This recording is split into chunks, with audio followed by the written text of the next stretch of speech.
Hi. Okay, welcome everyone to La Neta. Woo! So Yeah. we're a startup podcast, and we're just here, a bunch of friends just talking out um, the chaos, that's going on in the world, and especially here in like Los Angeles, and we're trying to make sense of it. That's our goal for this podcast and for this discussion, particularly for our first one, our first discussion, hopefully first of many, where we're going to talk about political, cultural, social issues that we feel are relevant to critical Angelinos, which we feel that we are.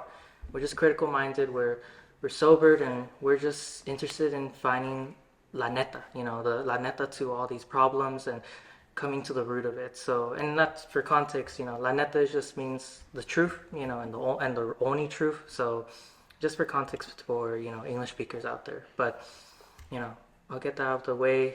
I'll introduce myself first off. My name is Jazz, and I'm just looking forward to being here. And I will be just passing it along to my friends. I'll go with Hey, I'm Danny, and yeah, also looking forward to it.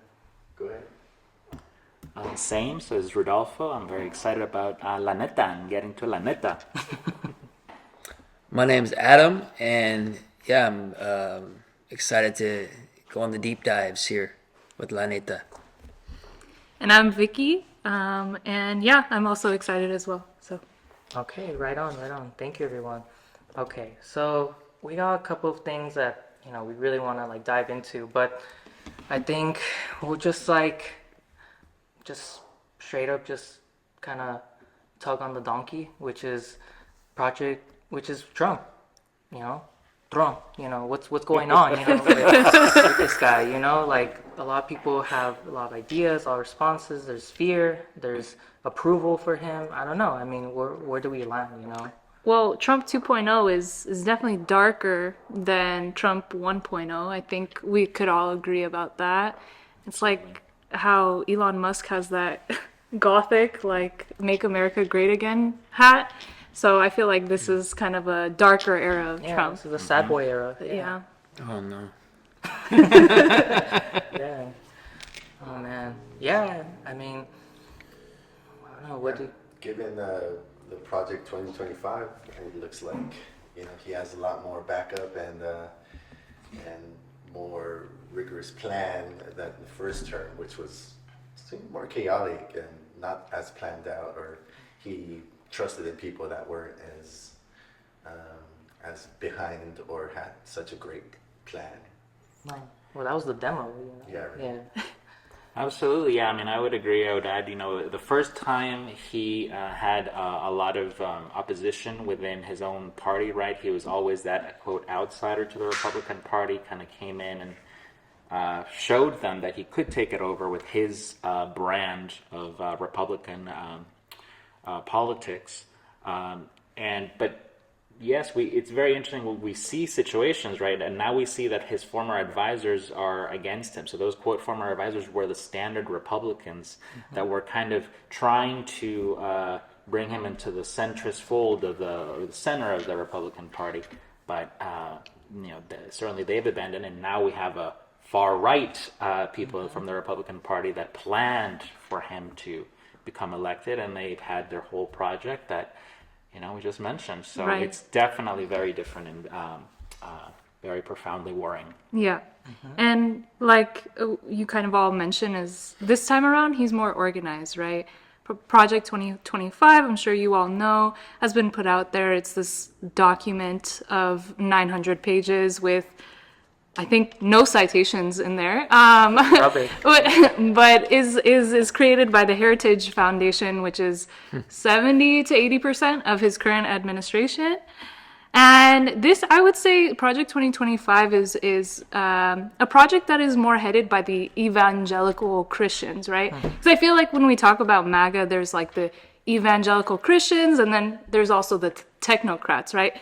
So when we're talking about Project 2025, I feel like this is more about restoring conservative values in society. This is about cutting public welfare programs, protecting children, quote unquote, deleting terms such as gender and sexual orientation, anything that attacks diversity, equity, inclusion. There's a couple of things that, they outline that they want to do within Project 2025. For some reason, they want to outlaw porn. For some reason, that's the industry that they want to attack. They're very anti-science. They want to ban abortions. They want science to confirm their positions rather than, what science actually does, which is, try to figure out what the position actually is, or what what is the actual hypothesis. But no, they want science to show you why vaccines are bad, or why abortions are bad, or whatever. But that's not how you actually use science. They want to ban trans people, remove them from public life. They want to ban wokeism.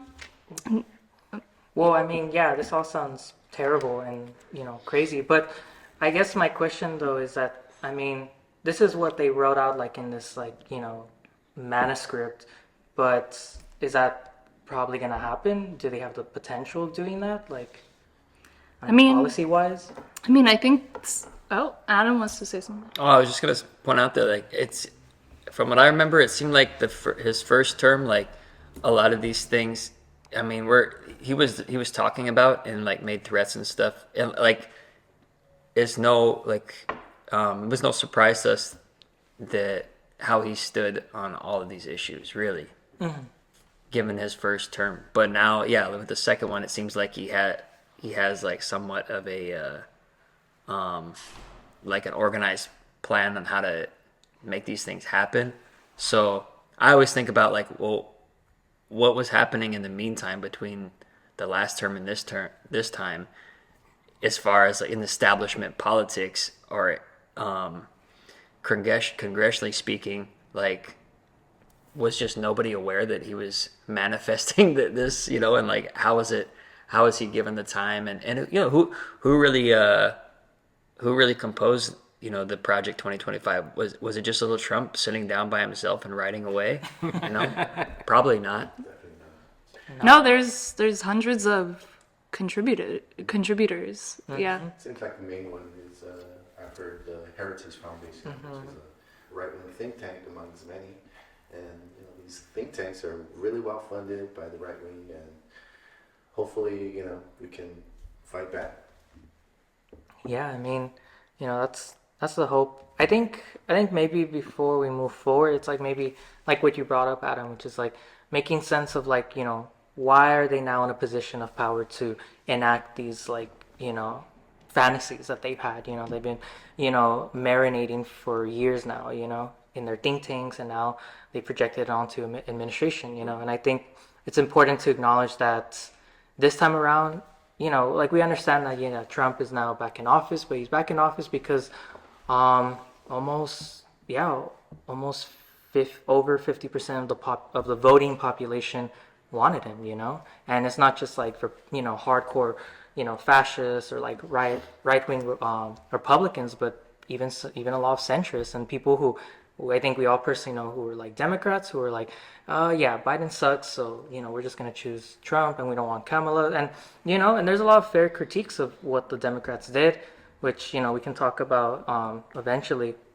But I think it's important to remember that Trump exists as an expression of a historical situation, which is that people are dissatisfied. People are dissatisfied with the liberal establishment, and, for myself, I am trans, but at the point is, like, liberalism has weaponized and has manipulated wokeness, as it calls it, and exploiting, like, people who are marginalized in society for their own agenda. And that unfortunately has pushed away a lot of the working people of the United States, from being concerned about, it's pushed them away from the liberals, and, we're not for, like, the Democrats, but the point is, like, there's no other alternative except Trump. Trump is the alternative to what exists now, and that's unfortunate. And, we got to figure out a way to resolve that. But in the current situation, that is what it is, where people are looking for an alternative, and the pickings are slim, and this is what we get. We have Project 2025. Yeah. We get shit. Yes, absolutely. I guess I would just add, to build on that, Project 2025, I think, was being advertised certainly by the right wing and was being picked up a little bit by the liberal mainstream press.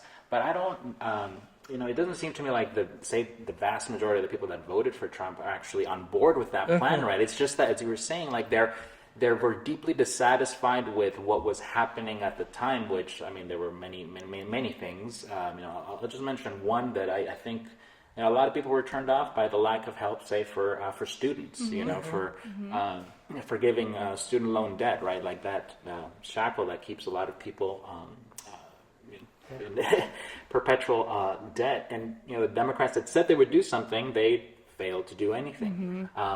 And it just all added up, right? It added up in this frustration that people were feeling, and it so happened that Trump started talking about, oh, we're gonna lower the price of groceries, and here we are, more than a month afterwards, and it's still nowhere near. So people were looking for a concrete alternative, and there was none other than Trump. Yeah. Yeah, the inflation problem seems to be the top priority of people, and it just really turned people away from the Democrats. They were offering, like a few discounts on prescription drugs, and like maybe egg prices will come down with no guarantees, and blaming the bird flu and things like this. But at the end of the day, we know that the top CEOs of these companies are raking in record profits and giving themselves large raises, and that can't be denied. So anything that they might be saying on the side, like bird flu or whatever, it's just excuses to not attack these or tax these, or whatever way you want to recover it and bring in these record profits that are affecting us and affecting the inflation rate. So Yeah. I mean, those were the promises, right? Of Trump, which is we're going to make America great again, like for what it was, back from the Reagan administration, so things were going to be affordable, and, yet that has yet to be seen. But, we saw his last term, and I think, as we were mentioning, like we've already kind of seen, it's already been like shown like where this administration is going to head politically and what are the priorities, which is they're just gonna cater to the wealthy, to the elites, and to be more particular, they're gonna cater to these like powerful nerds, or these Incels. yeah, like primarily, yeah, like Elon Musk, JD Van, Peter Thiel, like all these like wild men who control our data, who control what we consume and how we consume it and what we share online. So I think it's interesting. One thing that I wanted to ask about in there from what we were just saying, like maybe we can, this is part of a discussion later on, but it made me think of like, well, yeah, he made the promises to handle inflation or tame it or something like that, because that's an issue for everybody in this country. It has been for a while. But how long? I mean, I predict, we won't see like just some sort of organic uprising of like the majority of working class people that voted for him to like recall him or anything like that when they don't see the prices of most things go down. I mean, how many months or how long into the term do we estimate before people really get pissed off about that, if at all? And if they don't, why? That's what I think we should focus on. Why aren't people who voted for him, who are actually affected by the economy, getting so upset enough that where they just want to turn it all around? it seemed like something that Trump was saying was that the reason, because I kind of talked about a bit what the Democrats said, but of what Trump was blaming for inflation was that gas prices were, petrol prices were so high, and all we have to do is drill, baby, drill. But it's been more than a few years that the U.S. has been a net exporter of petrol. So, Already, yeah. yeah, so it's not, it's definitely, that is definitely not the problem. Yeah. But since he doesn't, just like the Democrats, want to look at these CEOs and these, stockholders raking in record profits, let's find some other excuse. Including immigrants or trans people, and redirect the distraction from the rich. Yeah. I mean, I think to add on to the point is like, there are Republicans who are dissatisfied and who are now, or, mobilizing to express that dissatisfaction. It's the federal workers, all the federal workers, they did it indiscriminately. They didn't just cut out, Democrats, Democratic federal workers, but also their own Republican people. Good, You just saw an interview of this like Republican lady who voted for him 3 times in a row, and she was a federal worker out there like in the Midwest, and now she got fired. And she's like, and her response to it was, I can't believe this happened, Who would have thought this would have happened, People said that Trump was going to do this, but I didn't believe them because I didn't see the proof, but now I'm living the proof, So she voted for somebody that she didn't believe was going to fulfill their promises? But she get voted it. for someone who thought that they would fulfill her promises, but she wouldn't be Affected, Yeah, yeah. like, screwed over by them. Yeah. So that was her hope, and she got disappointed. And now you have a bunch of Republican federal workers who are ironically protesting with Democrats at federal buildings to get their jobs back. Or Can't hate on that. I do feel like he is, and I could be wrong, but I feel like he's moving at a pace that is way too fast for even his supporters. He has that thing called, flooding the zone or whatever, right? Which is kind of just like trying to put out an executive order like every single day. And so everything is constantly changing. It's really hard to constantly, keep up with everything. But I do think that he is moving a little too fast for some of his own supporters. But yeah, so He's faced a lot of problems as a result, right? Like, they fired some workers, like the nuclear technical engineers that keep us safe from having a nuclear disaster. And then they said, oh, never mind, we really need those workers. So then they tried to get them back, but they couldn't send them an email because they had been locked out of their email. Right? So, it doesn't quite make sense for his own goals. But I think one of the things that's promising and maybe is exactly what we're saying, that a lot more people that had never thought they would be affected are now feeling themselves affected and advocating for change. Last week,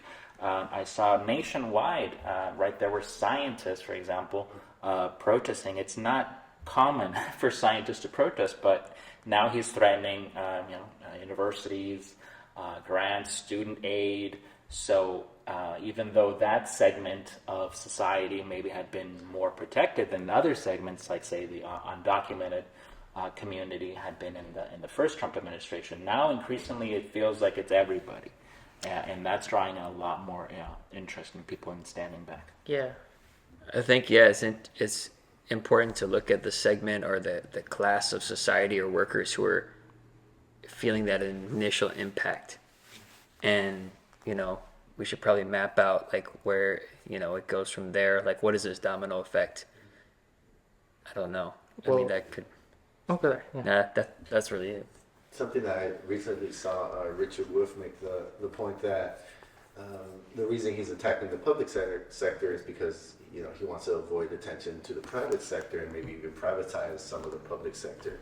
And the reason he's doing this is to continue the tax cuts for the rich that were recently, I guess not so recently, but implemented in his first term. And since the debt, our national debt and most of our personal debt is also at record levels, he has to figure out some way to make up that difference. And what better way than to attack the public workers? Yeah, and I think, to kind of just ground it back to like LA, like, because to build off your point, it's like, well, who are those workers who are next in line, which is nonprofits, the public, whatever, the public sector is going to be impacted. And I think you had something that you wanted to share earlier. I think some nonprofits are kind of like scoffing at, like, he's probably not going to affect us or whatever. I know I work for a nonprofit. I work in the homeless industry, and I think my executive director is not really worried, but most of, in California specifically, most of the funding that we get for the federal government, one, goes to Medi-Cal, and then two, goes to social service programs. So I'm talking about housing vouchers, I'm talking about anything related to social services a lot of it comes from the federal government, and I do see that it would probably affect us, right? Because it kind of trickles down, because that federal money goes into the county, and then we get the county money, and so that can definitely affect us for sure. Yeah, no, I mean, it's all going to impact us, and I think I'm just curious to, like, oh, you want to go? Oh no, I mean, well, just to add to that, I feel like a lot of people may not realize just how much those federal funds really are impacting Los Angeles, have historically impacted in a very positive way, right? Like, as you mentioned, there's healthcare that so many people use, right? If you're one of the 50% of people in Los Angeles County get Medicaid, right? So Medicaid is for low-income people, low-income Angelenos. For people to lose that it would be unthinkable, right? So if there's no more medicines, there's no money for doctors to be paid, for the nurses, hospitals can't keep the lights on. Literally, that's what would happen, right, if he was to remove the funding.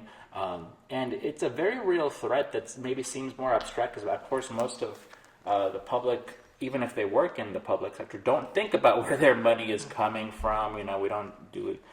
We don't run digging into the budget. But and I think on Friday, this last Friday, was striking.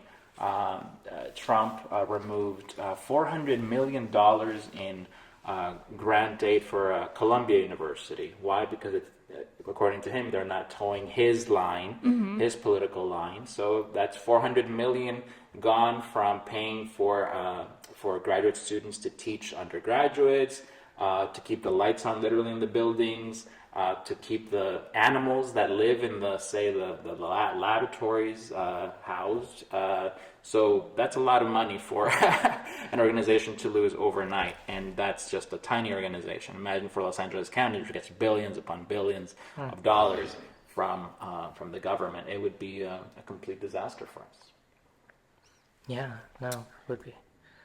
Well, I mean, I think, there's a lot of issues that are going on. I mean, we've already been talking about like the healthcare, but I think a lot of people have been trying to figure out, like, with the most recent, like, I guess Trump reforms, is the education sector. Like, well, what's gonna happen with teachers, students? Like, are they gonna go away? I mean, especially here in Los Angeles, because it's like there's like a lot of like students out here, especially like like in low income like neighborhoods like where we're from, like at least they go to public school, and then are they just supposed to go to like private schools or charter schools? I mean, and of course those schools are, at least charter schools, the magnets, they're ready to welcome more students for their own like profit efforts. But yeah, I think that's just like a open question. So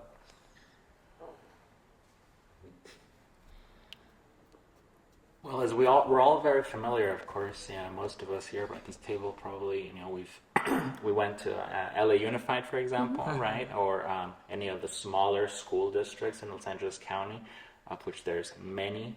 So, right, these are millions of families that have relied upon public schools for generations. It is a normal process in our society to sign up your child to attend a public school. You don't have to pay anything. You don't have to give a copay like you do a doctor, right? So, and they provide your child with some food, books, pays for the teachers. So that is apparently now truly in danger, because they want to cut back on education. In fact, they want to defund the Department of Education. So that if it happens, I mean, they supposedly have an executive order ready, and the new Secretary of Education, she says it's our duty to terminate the department. I mean, the department is very important because it channels money for sure, and it ensures that all students have an equal opportunity. Like in times past, children with special needs faced a lot of barriers. They had no essentially insurance that they were going to be helped out by their teachers. That's no longer the case, thanks to the Department of Education. So if the department ends, not only does funding end, but a lot of the rights of many families, many kids will not be insured. And what you're saying is like it's not that he just wants to cut the department, like some funding. He wants to eliminate, right, the Department of Education, which is, I don't know, cuckoo Is this a bananas. shift towards more charter schools that we've been seeing? And private schools, yeah, it's just another way to privatize more of the public sector for We sure. see the shortfalls of charter schools where they actually can choose which students to take and which ones not to, and how they've been encroaching into public schools sometimes, forcing them to share their resources and stuff like that. So, what do Yeah. y'all see? Predatory. Like, oh, just to add on, just like, yeah, like how in charter schools, like, isn't it true, like, that some of them just, they don't even have books, that they just, like, force these students to, like, get iPads or something and, like, get these digital, like, books Damn, I because didn't they know can't that. afford it, yeah, and it's just like, okay, like, right on, They can determine how they spend their funds. So if they want to pay their administration, exorbitant amounts and just cut the book supply or whatever, they can do that. It's really unfortunate. Wow. Okay. Hey, Did you want to say something? Oh, okay. no, just to add to that, so yes, exactly, and the charter school movement has been going on way before Trump, right? But now he's essentially putting the people that support that movement in charge, so they're kind of turbocharging the move for privatization, both in terms of having charter schools, which for anyone out there that may not quite know what we're talking about, right? So if you haven't had an experience with it personally or through your family, these are organizations that get a quote charter, like a corporate charter, to create a school where they determine all the days activities of the school, what the children learn, or they have a lot of influence over it, and they get paid public funds to do that. So that's why they still call themselves public schools because they're paid through public funds. Exactly. But Everybody's taxes is still going for these unique Yeah, the private experience. education. Yeah, it's a privatized education system. And then another component to keep in mind is also this move towards having, quote, the 50 states control their education systems, which is already something that happens. Like, if we don't get a demand from the Department of Education, you must teach this or that. That's what is believed, but that's not what happens. And in fact, it's local communities and states that have the most to say in what is actually being taught in schools. So the federal government isn't pushing a woke agenda on all the 50 states, Certainly not in the way that the right wing likes to say it is. Yeah, and even so we also went to like a protest a while ago because the Glendale Unified School District was basically, I think they were trying to ban any kind of like education for, I think it was like elementary, middle schoolers, to have the kids learn that you might have two moms or two dads or whatever. Like, so this was going on, and I guess Glendale Unified School District, they voted they don't want that. They don't want any kind of like LGBTQ whatever. So I'm just saying, like, there is local jurisdiction of what can schools actually decide they can teach. It's also at a local level. It's not just like the federal government is just like has total control over what the schools can teach. So I mean, it seems like the federal government it wasn't trying to necessarily push an agenda, but just keeping the infrastructure alive for students to just go to school, and what actually the curriculum was up to the schools and the states themselves and the cities. So Like that's really what the education department did, was just keep our schools functioning and the money flowing in, and that's it.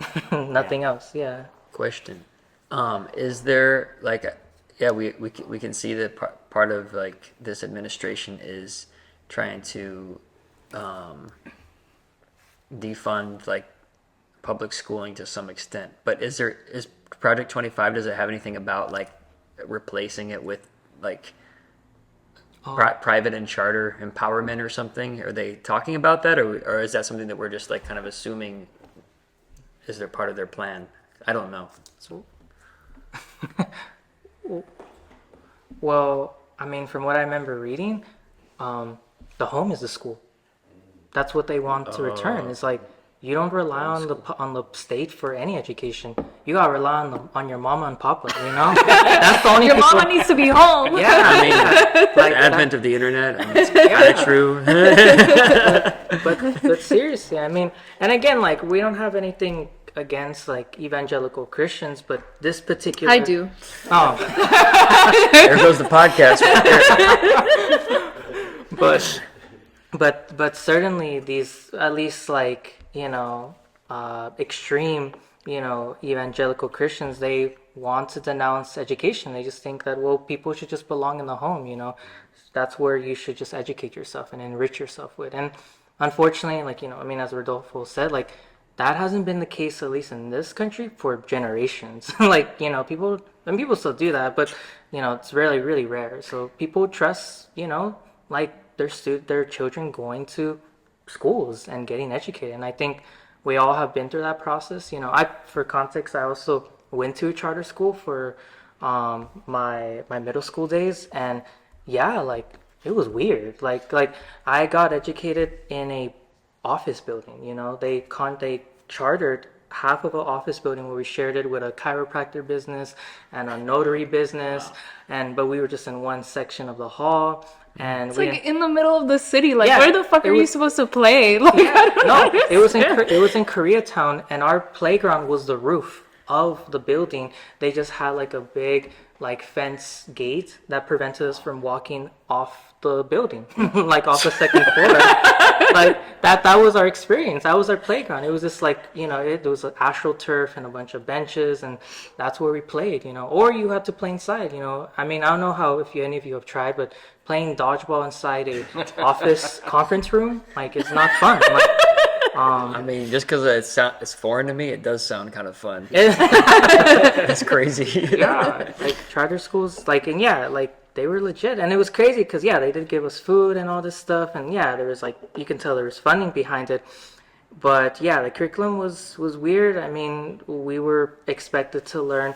Again, it was created by this like Korean like business person who wanted us to like internalize like their value system, where we had like a merit system. We collected awards if we performed well.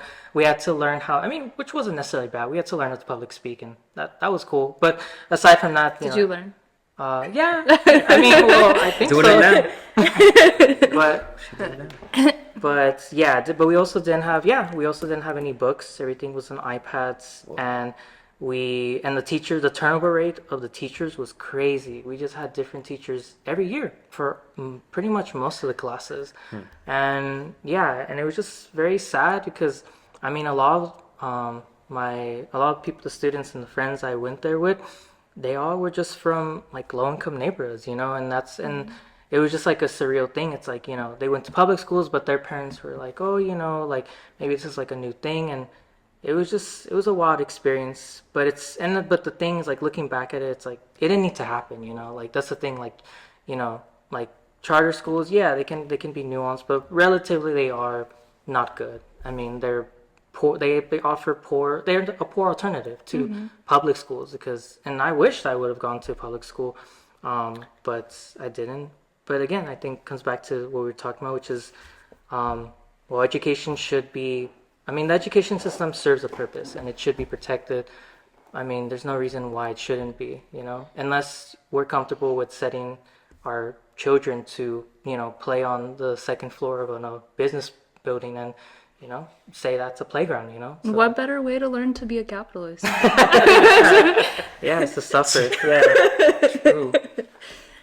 And for the most part, charters are like it's tuition free, right? But you're on a list or what's it called? Yeah, you don't pay money, but you're on like a list. You have to like qualify. Qualify. I don't know what they use to, and maybe Rodolfo, Often it depends on the charter themselves, so they can oftentimes choose students. Is there like a particular trend in Los Angeles for those that most of them kind of go by, or? I wouldn't be able to know. I've heard from parents who complain about this. They say that that their children had to take this test or that test, and that test is kind of arbitrary. How it's chosen, maybe how it's graded. So those are usually the common complaints about that. and also, they could build them anywhere. Like Jazz just mentioned, in the middle of the city, like where there's not supposed to be a school, but they could also put them literally near like toxic wasteland. Like, and I think they have before. I think Rodolfo, you've also covered that too. but the point is like that they can also shove them in any corner of the city where like kids and just people in general should not be near, Yeah, yeah. Like the point is that students shouldn't be like the education system shouldn't be decided by individuals, or like private individuals to decide where your child is going to, learn at and what kind of things they're going to learn. That should be decided by, the one institution I think we all collectively trust and at least are invested in, which is the state. Those are professionals or people, relatively, but the point is like, yeah, like education shouldn't be decided arbitrarily by individuals. I think we can all agree that like there should be some standardization or regulations in how our education is, given here and there on small things of localized culture that we can bring to these schools. But besides that, it shouldn't just be nilly-willy whatever people decide. So to kind of, move on to a next topic, I know Trump has been putting out his tariffs. I'm wondering, how do you think that might, affect LA specifically? What do we think about that? Tariffs. Place marker. We're moving on to tariffs now. Yeah. Well, and it seems like what is understood is that we're paying the tariffs, and essentially it's a tax on the American people. So it's going to affect all of our purchases. It depends exactly what he puts tariffs on, but it seems like he wants to essentially tariff all of our cars and metals and Groceries. Yeah, All groceries. of our groceries that come from Mexico, a large percentage of them. Timber that comes from Canada. So all of these products are going to go up. Clothes, yeah. Clothes. Exactly, from China, mostly. So It's a 25% tariffs, right? That's how much they're increasing them. That's what he threatened. So he, of course, has gone back and forth as Yeah, part of his chaos. It's hard to keep track. Yeah. I was gonna ask, like, what of these which have like actually successfully gone completely through now and are now coming back to The Chinese tariffs, right? For sure. I know that he had a back and forth with Mexico. So I don't, with Scheinbon specifically, but so I don't know if those are enacted yet. I don't think so. I don't think so either. And, well, supposedly they're going to come on April 2nd. But apparently that's going to be not specific to Mexico, but tariffs for all countries importing into the United States. So. I think the logic is really flawed.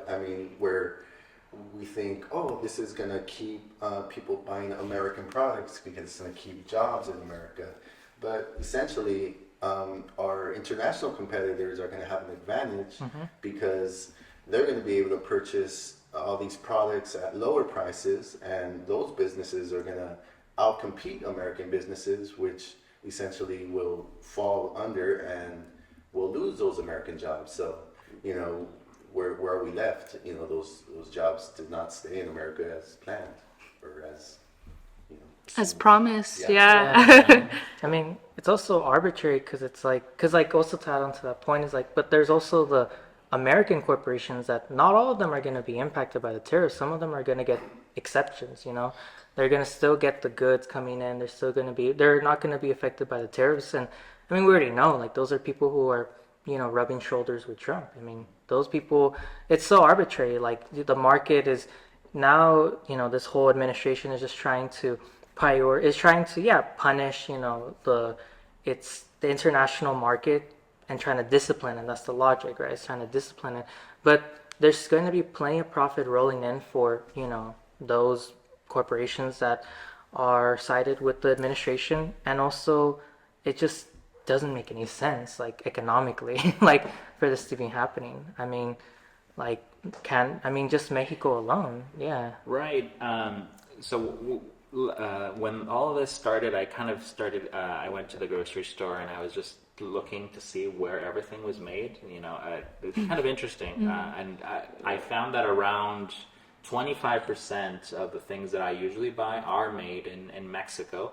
Around 10% are maybe from Canada and the rest in the United States. What do you usually buy? You're talking about food, right? Yeah, food. Yes, exactly. Okay. Yeah. Well, like bonds, they have a good amount of these goods from Mexico. So imagine people are already complaining. Say they're spending $100, so then if they buy same amount of avocados and strawberries and jitomates, well, it adds up. It's another $10, another $15, maybe $20, and then there's the Canada. So people are looking at steep increases in cost of food here in Los Angeles, where a lot of people are struggling. Especially if he enacts those Mexican tariffs specifically. So it's like, what are we thinking? Come on. Avocado toast is already $5. Yeah. Avocado toast is $10. We have to look into more community gardens, turning these lawns into fruit and vegetable gardens ourselves. Yeah, just rip your grass off your lawn and just start. But that's interesting. But I love that idea, and I think I read somewhere that a lot of cities actually have prohibitions on growing food outside in your yard. You can do it in your backyard, but the front yard, forget it. What? So, What is that about? who knows? But maybe it's like decor. Right? Yeah, As I opposed think to it's straight, If but- he's deregulating everything, then I guess those prohibitions go away, right? Out come the gardens. Yeah. I think something else that has been on a lot of people's minds, and Danny can speak more to this, is the deportations, right? There's been a large threat of deporting he wants to deport like 20 million people. So, yeah, I don't know. Maybe, Danny, you can speak to that a bit more. Yeah, that's the desire. It's to, the mass deportations that he's promised, but essentially it really isn't happening. They say really the numbers are just as high as they were under Obama, under Biden. But what is different is the spectacle of it, the sensationalization, where you can see all these military planes and the weird ASMR, yeah. those videos of deportees in shackles heading to Guantanamo. But that's a big part of their plan, I think, is trying to keep us confused on what's consequential, what isn't. And we really have to keep our eye on the prize and see what is affecting us and what is just a show, and try to stay away from just reposting these spectacles that don't really affect us and just keep us distracted to our screens. And essentially what he's made alliances with is these Silicon Valley technocrats, and they get their money through us being polarized and stuck to our screens. So if we can just maybe focus more on the consequential, then I think that's really what it's going to help us in the long run. Yeah. I mean, what is consequential for Los Angeles, for Angelinos particularly? I think we've been speaking a lot about what's been going on, in general. I mean, in the nation, which affects us because we're so sensitive to what's happening in other states and internationally. But I'm curious to hear what are some of your opinions about what is going to concretely happen in Los Angeles, and how do you respond hypothetically to that? I mean, I think, well, it's super important to keep in mind everything Danny just said about like we have to parse through how much is spectacle, and we have to find a way to measure what the detriments that are unfolding on the daily in this in this particular issue. I mean, so far I have definitely seen like many groups in Los Angeles mobilize around it, and there's been a lot of like defensive measures, community coming together and keeping an eye out for suspicious like ICE activity and showing up in numbers. From what I can tell right now, it looks like it's more than anything like like they show up and make their presence known. They get the cameras out. Sometimes it causes these agents to sort of just they feel maybe intimidated, or they don't want to deal with the spectacles actually, so then they leave. But journalists do come out too, yeah, and they report on the situation. Yeah. And the journalists, yeah, exactly. So that's what I've seen happen. It seems like there's been like a proper response as far as like a community that is like hip to what's going on. As far as like preventions and so on, there may have been some of that too. I don't really know though. It seems like it's a great thing what's happening with these, supporting and avoiding these ICE agents from doing that and creating groups to push against the ICE raids or warrants that are served. Yeah, I mean, in the long run, I think we gotta, in my opinion, we have to like shy away from just having these big rallies in communities that already support us like 100%, and be more direct in our demands and where we have our actions, maybe inside city halls or at the residences of politicians that that oppose us. I mean, we just have to have more clear demands and actions, I think. But I don't know what others.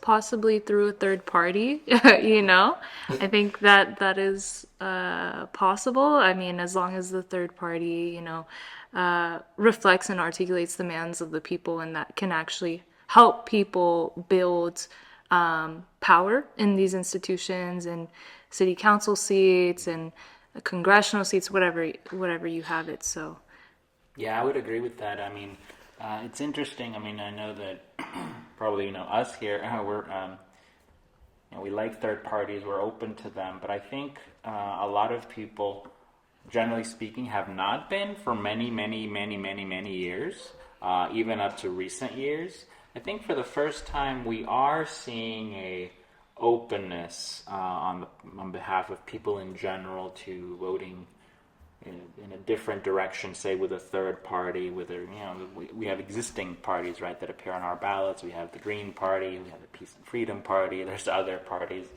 that are more on the right wing that are also on the ballot. So a lot of people, I think, are realizing the corrupt, inherent nature of certainly the Democratic Party and the Republican Party, and both parties serving their own interests. Yes, exactly, and really just being two sides of the same coin. I think in my anecdotal experience, I feel like people have been becoming more interested in that and voting different. Of course, it remains to be seen, in coming years. But I think for the first time, certainly a lot of, all these Republicans say that, right? We're talking about all these Republicans that are frustrated with the current direction of the Republican Party under Trump, who they voted for.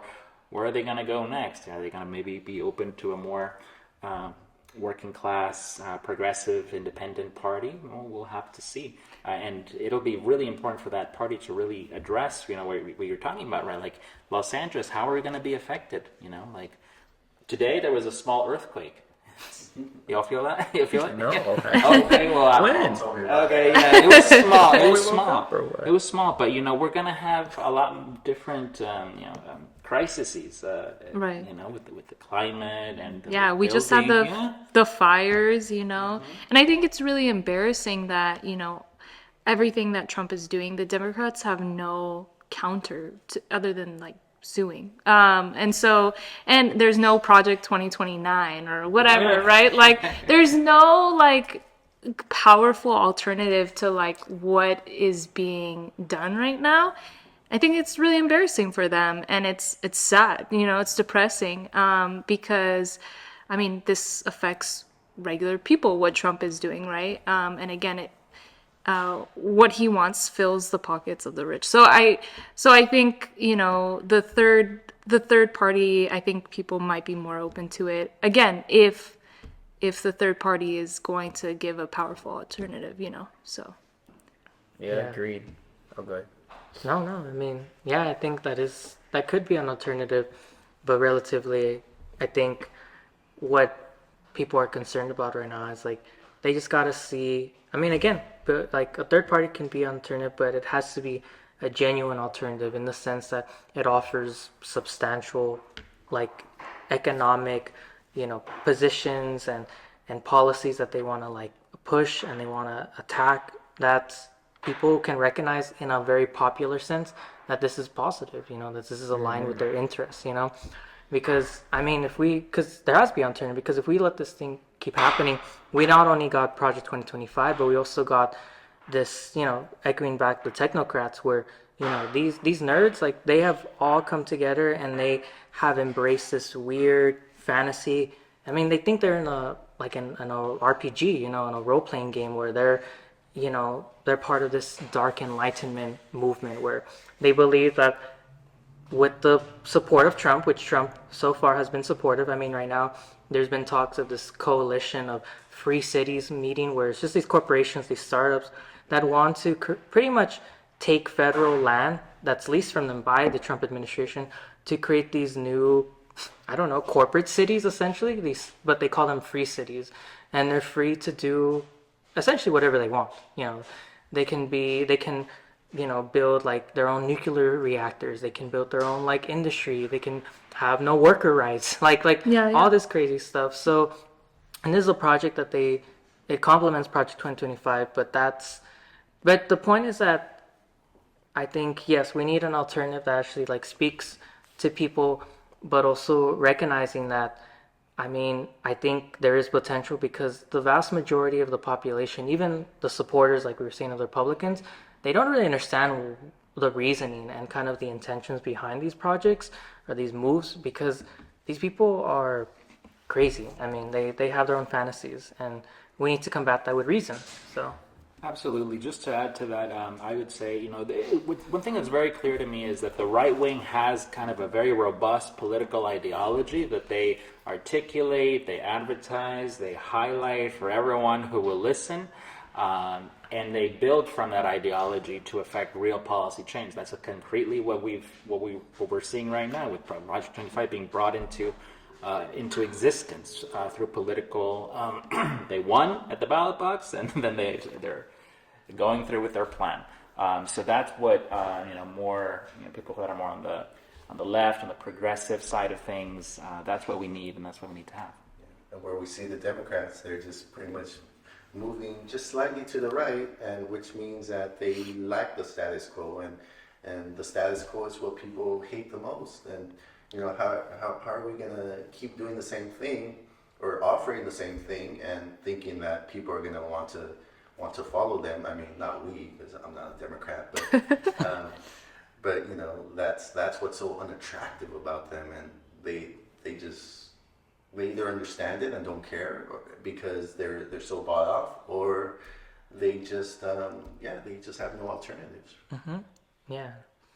Well, yeah, I mean, sounds like they don't have any good ideas, unlike us, Yeah. where we have great ideas. Yeah. So I think there's more to be said, and though there's plenty of more that we're going to say on this podcast. But at the moment, I think we're going to close it off and just kind of bring it all together, and just to reiterate, we're going to keep having these conversations, and if you're interested in hearing what we have to say and even contributing, we're going to keep doing it. We're holding space for Angelinos because,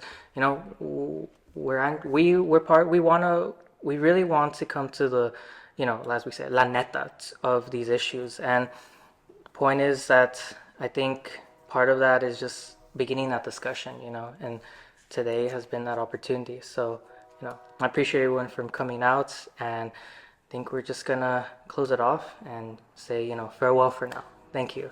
Yeah. See you next Thank you. time. See See ya. you.